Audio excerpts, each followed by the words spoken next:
You listen to the Asa Park podcast. The Asa Park podcast.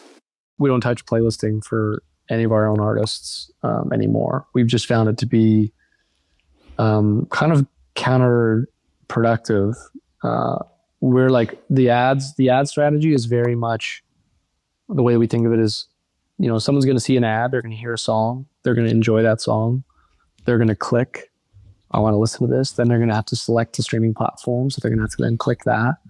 Then they're going to have to go click play. So there's a lot of it might not sound like a lot, but that's a lot of work for someone to hear something and then jump through all these hoops.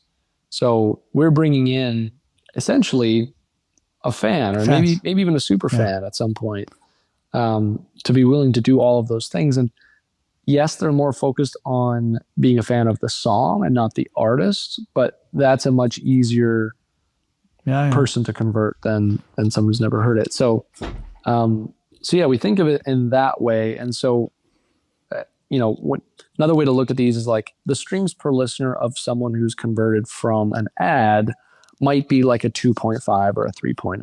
It's hard to say the exact number. That means that if I bring someone in, again, not even counting for the fact that we're going to get the algorithm moving, that one listener is likely to listen to it 2.5 to 3 times. This isn't a perfect number, but around that. Someone from a playlist may listen to it 1.3 times, right? And so all other things aside, Spotify's going to look at either of these songs, one that's being playlisted or one that's being ad driven. They're going to say, oh, people like this more. Like knowing nothing else, surely they have more data than just that. But in general, you're bringing in a much higher intent listener. And I don't want to throw lower intent listeners at that because it's going to mess with our algorithms. So again, that's not to say that there's not a place for playlisting, but for what we're doing and for how much we're investing into the active listenership, it's not worth it for us to throw passive listenership at it.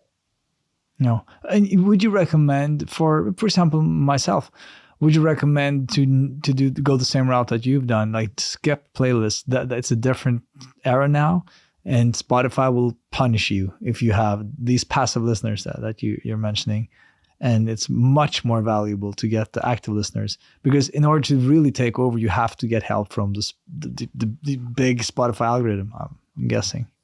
Yeah, I mean, I will always recommend to do whatever we're doing. Like that's, we will stand behind whatever we're doing all the way. So, but at the same, so I would say yes, for sure. At the same time, it's very expensive what we're doing, and it's like not every song is going to work for it, right? So if there's ways that you can a lot of companies like these streaming labels, arbitrage playlists, like, oh, I put $100 a day into ads and I've got enough high quality songs there that I'm making $101 per day. By all means, scale that up to the moon. But if that's not the case, then I would just be thinking about like, what's the long-term goal here and how do we get there? If I made a song that just doesn't quite convert on these ads, how do I make one that does? How do I get into the rooms with the right writers, or how do I work on my own skills to like figure out what that is? What does that 15-second clip need to be? And that's something we're spending a lot of time trying to figure out even now, is like, what is that? What is it that makes some of these just connect versus others? And, hopefully we'll have a better answer next time we chat, but we're trying to figure that out. And that's what I would do as an artist is really try to hone in on that craft, because for us, it's like, I can't really give advice on everything, because my advice is like, make hits, and that's not great advice. You know what I mean? So it's like, we just want to work on the best stuff, because it's the most exciting and because it has the most potential, because we can bring the most to that. So, anything that falls outside of that, it's, to me, it's just about getting back in the studio and making something better.